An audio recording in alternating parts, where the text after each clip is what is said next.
Today, I'm going to pitch one of Buffalo Trace's best and one of my personal favourites up against something you've almost definitely never heard of.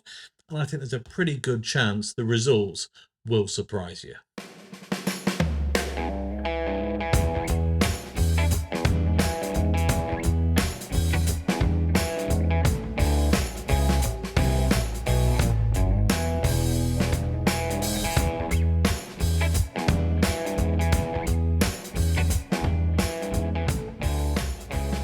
Hello and welcome back to the channel, and yes, today I am taking a look at these two bottles of bourbon, or American whiskey at least. We'll get into that technicality in a minute. This, from Buffalo Trace, is E.H. Colonel Taylor's small batch, Colonel E.H. Taylor's small batch, should I say, and it is, one of the best that Buffalo Trace produce, in my opinion, and as a result also is one of my all-time favourites. It rocks in at 50% on the nose because it is a bottle in bond or bonded bourbon, and well, I just very much like it, so much that, well, this is going to be the end of this bottle. Do not fear, there is another waiting in that box upon the shelf because that is how much I like it. I keep one in reserve, but yeah, it really is something just, but I just love it. That's all I can really say. On the flip side, last year up in Scotland, big whiskey tour, buying a lot of scotch, and I came across this. An American whiskey. It, as it describes, is an American Tennessee whiskey, coming in at 46.3%. It's a smidge weaker than the bonded. It just says distilled in a Tennessee distillery. It is a individual cask, so a single cask. And it's 19 years old. It is from Cadenhead, who are basically a blending and independent bottling specialist. Of course, this is a single cask, hasn't been blended, but it is, I say, something that they chose, bought in and bottled of their own accord. They wouldn't tell me who the distillery was. I have got a whole another video trying to guess that, and some good guesswork going on in the comments of that video. That's not what this is about. But what this is about really is, well, most whiskey enthusiasts never even tried an independent bottling. Most of them don't even know what one is, and yet you really might be missing out, because this might be my favourite whiskey on my shelf right now, and this one was the one before it. So I'm going to put them head to head and see how similar they are. And it's not completely arbitrary because they're both American whiskies, so they are worth comparing, but they're also in the UK floated at about the same price. But I feel like this one is going to be a little bit more arduous than normal, so I'm going to need a more comfortable seat.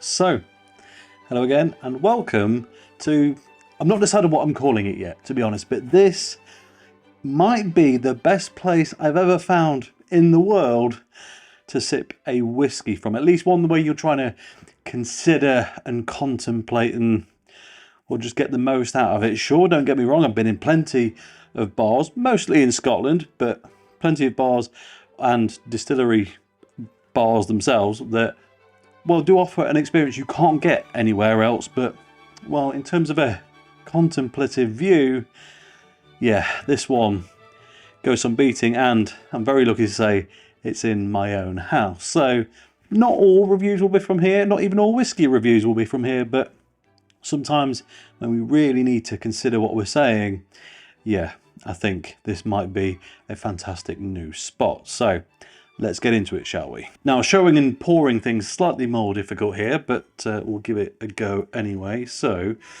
given that the E.H. Taylor's is stronger, we're going to do that second.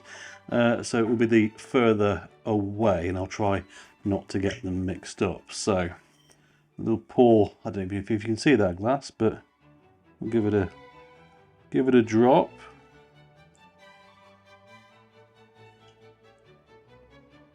This is a bottle kill, isn't it?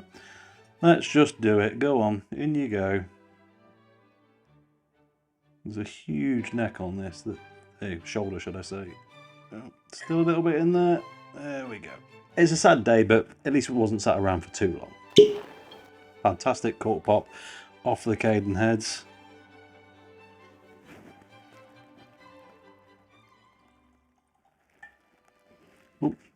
Hefty pour of that one too. Now then, just in terms of visuals, and I'm not sure if you're going to pick this up, the Cadenhead is a much more orange-hued whiskey. What is interesting about where I am right now, it's all natural light. So later in the year, we're probably not going to be able to film in here very much, but it is, yeah, I'm seeing a bigger difference than I think I normally would under the studio lighting upstairs. And, well, yeah, it's definitely a touch darker, but really just notably more orange.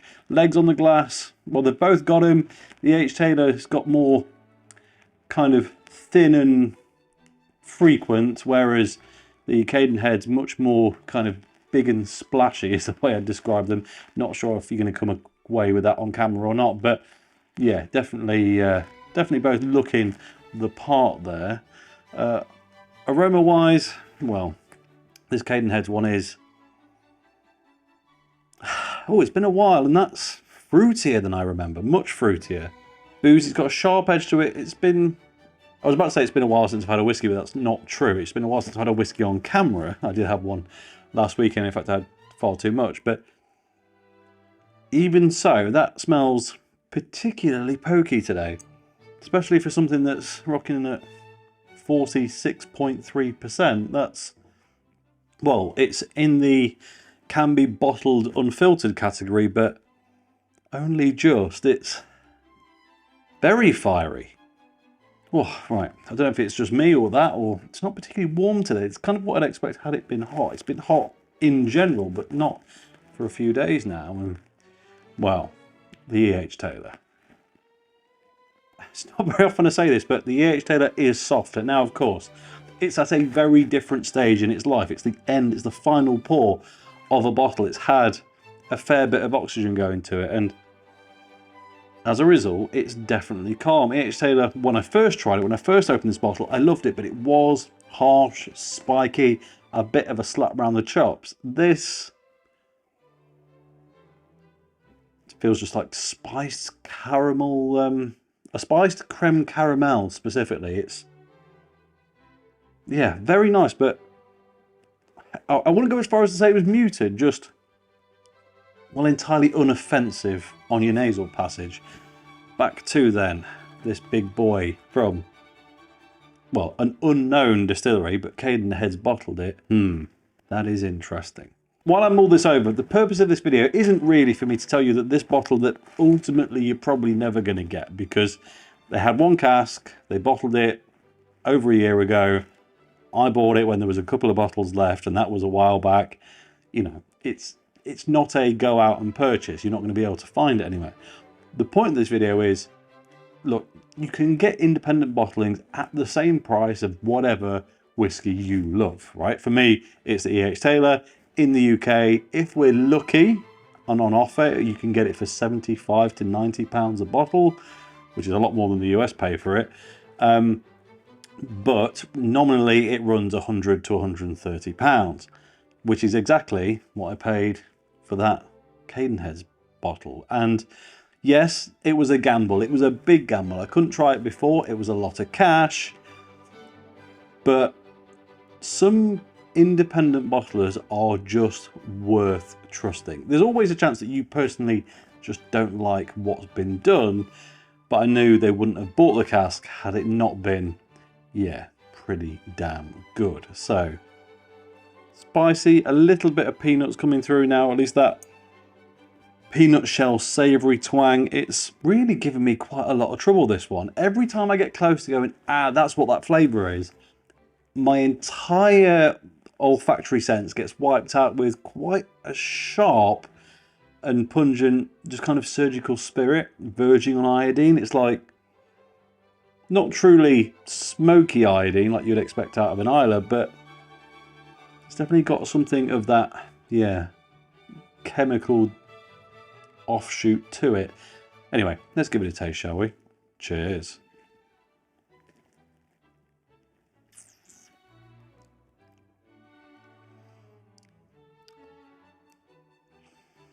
I was worried, I'll be honest. I was entirely concerned that what I'd said was possibly my current favourite bottle of whiskey, and it wasn't a lie. That bottle is fantastic, and the reason not much has gone out of it is because I know I can't get it again.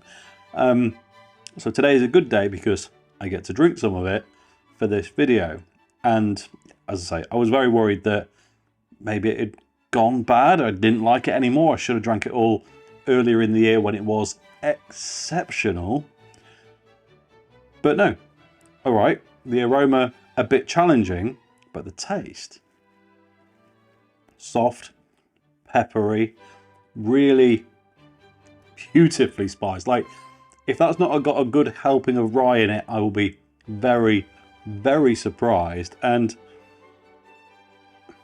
there is something that is just infinitely triggering to my smile sense, that as soon as you put a hint, a touch, just a whisper of something that goes, that tastes like peanut, within a whiskey, I am oh so pleased. And it is there in heaps. What I really like about this is it is sweet. Don't get me wrong, it's American whiskey. Relative terms, it is sweet. But this one balances it with a bit of sharpness, a bit of savouriness. And what often happens in other US whiskies that I have that match this descriptor, so things like Wild Turkey Rare Breed, is that they have layer upon layer upon layer upon layer upon layer of individual flavours that you're trying to work out and, you know, to basically end up balancing themselves off, because there's so many, it has to be balanced in a way. Of course, that could go wrong, but in general, that's how it goes. This doesn't feel like that. This feels like some caramel, like some spice, like some peanut, and there's something embodied in a bit of sharpness, a bit of that boozy burn. I'm not really sure even what the flavour is. It's just a physical experience, really. And that's it. But they are there. They are depthy of each tone. They're not in and out. They hang around. You can appreciate them. And whilst I do appreciate that 120, 130 quid a bottle, whatever I paid for it now, I can't actually remember, is obtuse, it's unnecessary, it is very expensive, it's kind of worth it, I'm not going to lie. For an occasional drop, yeah, this is truly fantastic. Cheers.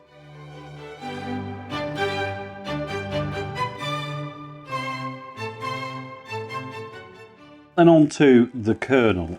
Again, this is my long-term favourite bottle. If you absolutely pin me down and say, you know, you can only drink one forever, it could be this. And then I'll change my mind and tell you that it's Eagle Rare. And then I'll change my mind and I'll tell you that it's this. And then I'll change my mind again and tell you that it's a Wild Turkey product. But it's one of those that's very much at the forefront of I think that might be my favourite always, or at least reasonably available bottle. A lot of people don't like it. It does seem to be a little bit divisive. Some people seem to think that just, you know, the distance between this and Eagle Rare is not big enough. And in terms of flavours, I kind of get it, but the experience and depth, I'm not sure. I do really think this is quite exceptional. So let's give it a go. Cheers, and cheers to the last of this bottle.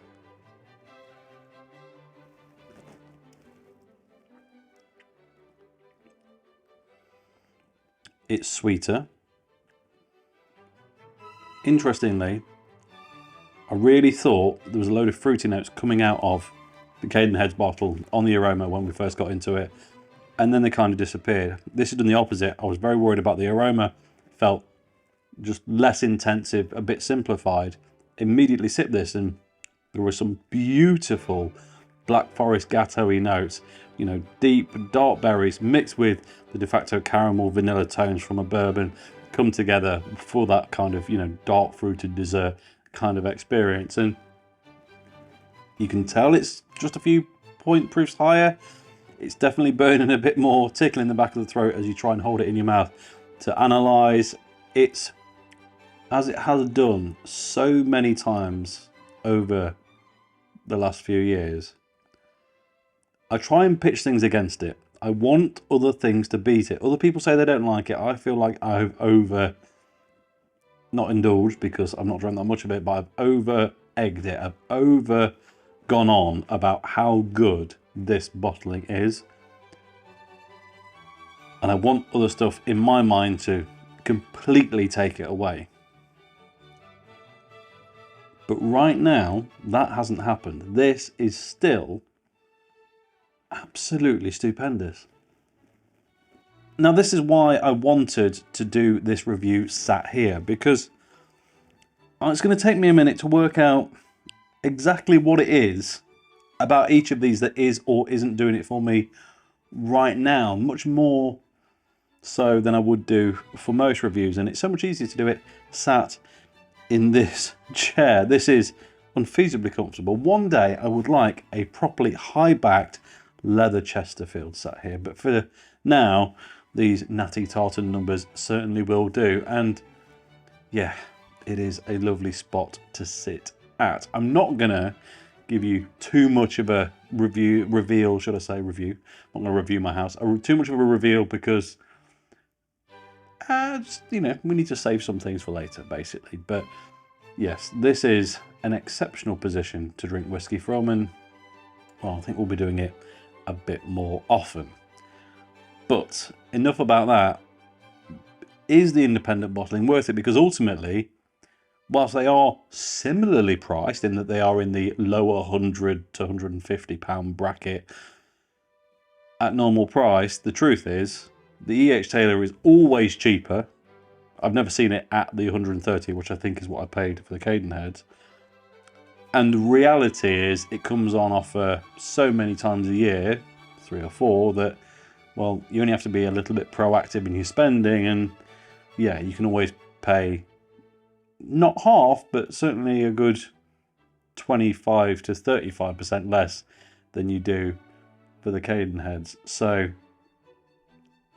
yeah, it's a difficult one. On the flip side, of course, the Cadenheads is rarer. Like, there's no doubt. It is a more special bottle in its scarcity. But does that make it worth it?